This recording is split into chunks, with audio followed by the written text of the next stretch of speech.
Das, was unser Land in Brand setzt, ist die Klimaneutralität bis 2045 im Deutschen Bundestag.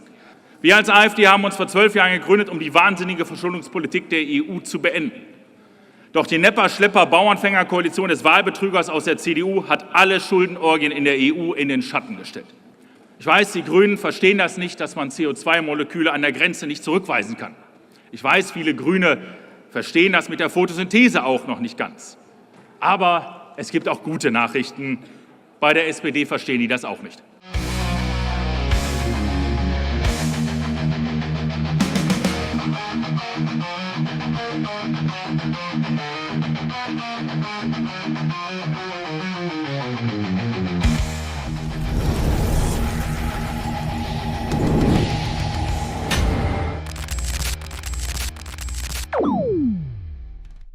Hey Leute, willkommen in der Realität. Was ist schlimmer als Habeck? Richtig, Friedrich Merz. Klingt absurd? Dann hört euch diese Rede an. Christian Lohse bringt den ganzen Wahnsinn auf den Punkt. 1,5 Milliarden Euro für den Krieg und Klimawahnsinn. Unternehmen, die Deutschland den Rücken kehren und eine CDU, die sich für grüne Lobbyisten bückt. Das ist keine Zukunftspolitik, das ist wirtschaftlicher Selbstmord. Also bleibt dran, kommentiert, was ihr dazu denkt und lasst ein Like da. Auf geht's! Sehr geehrter Herr Präsident, meine sehr geehrten Damen und Herren! In der letzten Woche wurde im Bundestag eine wirtschaftspolitische Atombombe gezündet. 1.500 Milliarden Euro für Krieg, Bürgergeld und zahlreichen Klimbim. Aber das ist noch nicht einmal das Schlimmste. Das, was unser Land in Brand setzt, ist die Klimaneutralität bis 2045 im Deutschen Bundestag. Diese Atombombe leuchtet hell und die Unternehmen freuen sich auf die Subventionen. Aber dann kommt die tödliche Strahlung. Hohe CO2-Kosten treiben die Preise für Strom, für Benzin, schlicht für alle Waren in die Höhe. Klagen von sogenannten NGOs werden die Unternehmen in die Knie zwingen. Diese Strahlung, diese Atombombe wird sich durch unsere Industrie fressen und diese Stück für Stück von innen zerstören. Wir als AfD haben uns vor 12 Jahren gegründet, um die wahnsinnige Verschuldungspolitik der EU zu beenden. Doch die Nepper-Schlepper-Bauernfänger-Koalition des Wahlbetrügers aus der CDU hat alle Schuldenorgien in der EU in den Schatten gestellt. Dieser Wahlbetrüger hat sich gebückt und gebuckelt, um unsere Industrie an die grünen Klimalobbyisten zu verraten. An eine grüne Klimalobby, die versucht, unsere Industrie zu zerstören, nur um anschließend selbst mit dem Geld der Steuerzahler Windindustrieanlagen in unsere Wälder zu pflanzen und dann auch noch von Umwelt- und Klimaschutz zu reden.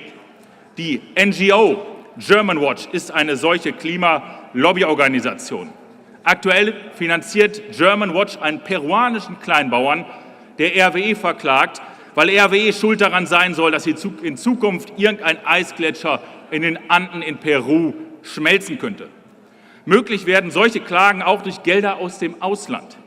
Beispielsweise finanziert die US-Stiftung des Milliardärs Rockefeller die Klimalobbyorganisation Germanwatch. Zusätzlich gibt es Geld vom Steuerzahler aus dem Landes-, Bundes- und EU-Haushalt, knapp 2,7 Millionen Euro. Da finanziert also NRW die Klagen gegen unsere Industrie. Und damit lassen sich viele Klagen finanzieren. Viele Unternehmer sind geschockt. In der letzten Woche kamen viele Menschen auf mich zu, Unternehmer, Selbstständige, hochgebildete Personen, die davon sprachen, dass sie jetzt über Auswanderung nachdenken und dies schon vorbereiten. Diese beschlossene Klimaneutralität bedeutet, dass die Industrie zukünftig ihre Betriebe in zwei Teile aufteilen wird. Einen DDR-Betrieb und einen Zukunftsbetrieb. Beim DDR-Betrieb redet man der Regierung nach dem Munde, so wie das ThyssenKrupp letzte Woche im Ausschuss gemacht hat. Im DDR-Betrieb produziert man das, was die Regierung verlangt. Der DDR-Betrieb greift die Subventionen ab. Der zweite Teil des Unternehmens wird der Zukunftsbetrieb sein. Dort wird der Vorstand die Mitarbeiter beauftragen, schnellstmöglich Standorte außerhalb von Deutschland zu suchen, schnellstmöglich Lösungen für einen Verkauf oder die Abwanderung zu finden. Das, was wir da erleben werden, wird die größte Kapitalflucht aller Zeiten werden. Und mit dem Kapital gehen die Arbeitsplätze, aber frei nach Habeck, die sind nicht weg, sondern nur woanders. Aber kein Problem, nicht nur die Arbeitsplätze sind woanders, sondern auch die CO2-Emissionen. Ich weiß, die Grünen verstehen das nicht, dass man CO2-Moleküle an der Grenze nicht zurückweisen kann. Ich weiß, viele Grüne verstehen das mit der Photosynthese auch noch nicht ganz. Aber es gibt auch gute Nachrichten. Bei der SPD verstehen die das auch nicht. So zerstört die SPD gerade Tausende von Arbeitsplätzen bei ThyssenKrupp, weil Herr Stinker Angst davor hat, dass es in Bochum 50 Grad werden könnte. 50 Grad in Bochum, Herr Stinker. Der Rekord lag mal bei 37,5 Grad. Und Sie befürchten jetzt ernsthaft, Herr Stinker, wie in der letzten Plenarsitzung, dass es einen Anstieg um 12,5 Grad Celsius gibt. Vielleicht sollten Sie sich mal, Herr Stinker, Ihre eigenen Staatsmedien anschauen. So hat das ZDF berechnet, was der Ausstieg der USA aus dem Pariser Klimaabkommen bedeutet. Wenn die USA aussteigen, dann steigt die weltweite Temperatur, hören Sie ruhig zu, Herr Stinker, bis zum Ende des Jahrhunderts um 0,04 Grad. 0,04 Grad. Die USA emittieren 6-mal mehr als Deutschland. Wenn Deutschland also aus dem Pariser Klimaabkommen aussteigen würde, würde die weltweite Temperatur nach der Logik des ZDF bis zum Ende des Jahrhunderts um ganze 0,006 Grad steigen. Ich glaube, damit hat sich Herr Stinker von der SPD eindeutig für weitere Debatten disqualifiziert, denn er macht aus einer Erwärmung von 0,006 Grad ganze 12,5 Grad für Bochum. Besonders schlimm ist, dass der zukünftige Lügenkanzler den Klimalobbyisten die Möglichkeit der Klagen gegen die Industrie überhaupt ermöglicht hat. Die Lobbyorganisationen wie die Deutsche Umwelthilfe, BUND oder auch Germanwatch wetzen schon die Messer. Alles auf Kosten unserer Arbeitsplätze. Bereits jetzt verlieren jeden Monat 10.000 Menschen ihre Arbeitsplätze in der Industrie. Im Januar haben SPD, CDU und Grüne die CO2-Steuer im Bundestag nochmals erhöht. Inzwischen nimmt der deutsche Staat jedes Jahr über Klimasteuern mehr Geld ein als die katholische und evangelische Kirche zusammen. Nur leider ist es den deutschen Bürgern nicht möglich, aus der Klimakirche auszutreten. Allein die CO2-Strafsteuer für die Produktion eines Kleinwagens wie der VW Polo oder Dacia Sandero kostet ab diesem Jahr rund 4.000 €. Sie finden aufgrund dieser massiven CO2-Steuern keinen Kleinwagen unter 10.000 € mehr. Im Jahre 2021 kostete der Dacia Sandero 8.500 €. Jetzt ist er 4.000 € teurer, genau um diese Summe dieser CO2-Steuer.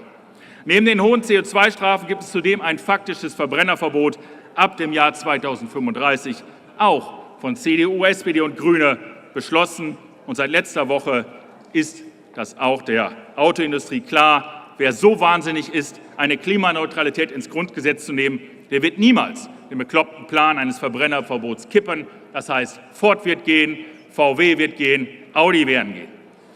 Mit Ihrem totalen Krieg gegen unsere deutsche Industrie haben Sie, Herr Wüst, unserem Land massiv geschadet.